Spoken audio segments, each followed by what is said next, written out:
আসসালামু আলাইকুম। পবিত্র রমজান মাস চলছে। এটা আত্মপরিশুদ্ধির একটা মাস। খোদার নৈকট্য লাভের জন্য আমরা রোজা রাখছি।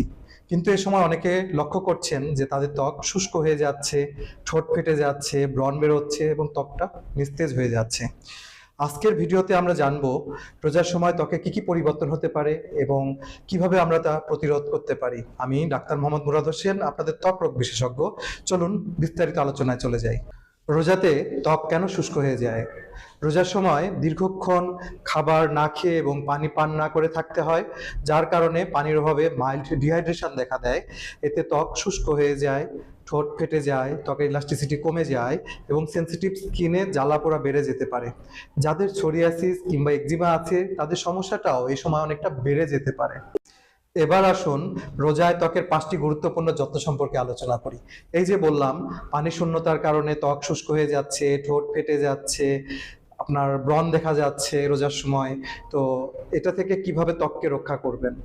নাম্বার 1, পর্যাপ্ত পরিমাণে পানি পান করতে হবে। যেহেতু দিনের বেলায় পানি পান করতে পারছেন না, সেহেতু ইফতার হতে সেহরি পর্যন্ত ভাগে ভাগে 8 থেকে 10 গ্লাস পানি খাবেন। একটা না খেতে পারবেন না, এই জন্য এটা ভাগ করে নেবেন। নাম্বার 2, ভালো একটা ময়শ্চারাইজার আপনাকে ব্যবহার করতে হবে। যেহেতু আপনার ত্বক শুষ্ক হয়ে যাচ্ছে, এই সময় ত্বকের শুষ্কতা রোধ করার জন্য গোসলের পরে এবং ঘুমানোর আগে ত্বকের ধরন অনুযায়ী সিরামাইড বা হাইলোনিক অ্যাসিড যুক্ত খুব ভালো একটা ময়শ্চারাইজার ব্যবহার করবেন। Number 3, sunscreen. রোজা থাকলে সানস্ক্রিন লাগবে না, এই ধরনের কোনো চিন্তা মাথায় আনবেন না।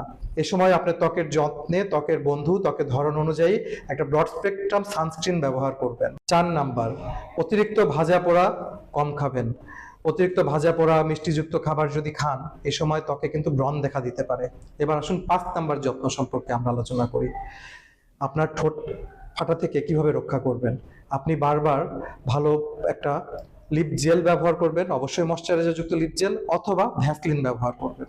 এবার আসুন কিছু বিশেষ সতর্কতা সম্পর্কে আলোচনা করি। যদি দেখা যায় ত্বক অতিরিক্ত ফেটে যাচ্ছে, রক্ত বের হচ্ছে, র্যাশ বের হচ্ছে বা একজিমা হয়ে যাচ্ছে, তাহলে অবশ্যই দেরি না করে একজন নিকটস্থ চর্মরোগ বিশেষজ্ঞ চিকিৎসকের পরামর্শ গ্রহণ করুন। নিজে নিজে কখনোই স্টেরয়েড জাতীয় কোনো ক্রিম বা কোনো টোটকা চিকিৎসা গ্রহণ করবেন না। রমজান শুধু আত্মার পরিশুদ্ধতারই মাস নয়, এটা শরীরের যত্ন নেওয়ারও একটা সময়। সঠিক পরিমাণে পানি পান করলে, সঠিক খাবার গ্রহণ করলে এবং সঠিক স্কিন কেয়ার নিলে এই তিনটাই ত্বকের যত্নের জন্য যথেষ্ট। যদি আমার এই ভিডিওটি আপনাদের ভালো লেগে থাকে তাহলে অবশ্যই লাইক, কমেন্ট, শেয়ার করবেন এবং চ্যানেলটি সাবস্ক্রাইব করতে ভুলবেন না।